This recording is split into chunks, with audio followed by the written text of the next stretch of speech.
Hi everyone, welcome back to another video from Tech Basics.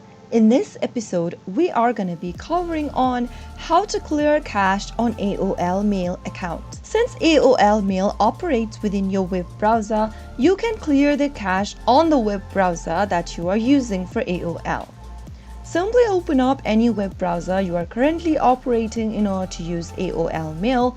You can open up any web browser of your choice. Once you do that, from the web browser, go to the top right corner and click on the three dots.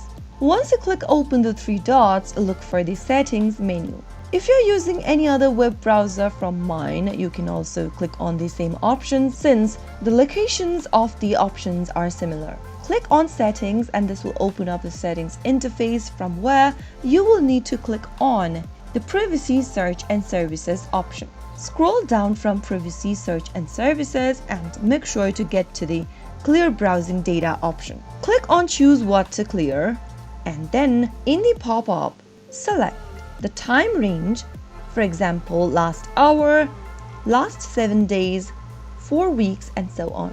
Select the time range from where you would like to clear out the browsing data from and then check the box right next to or right in front of cached images and files. If you want to delete your cookies and other site data, you can do the same by checking on this cookies and other site data option. If you want to clear out downloaded history from your browser, check on this download history option and make sure that you're only selecting the options that you are trying to clear out.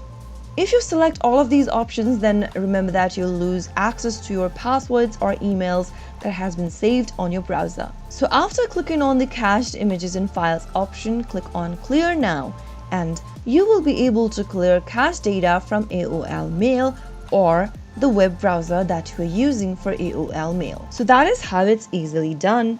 After clearing out your browser's cache, you can refresh the AOL Mail page and it should load without any cached data.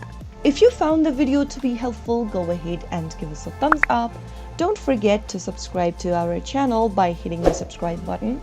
Also press on the notification bell so that you'll never miss another upcoming upload from us. I will be back again in the next episode. Thank you for watching.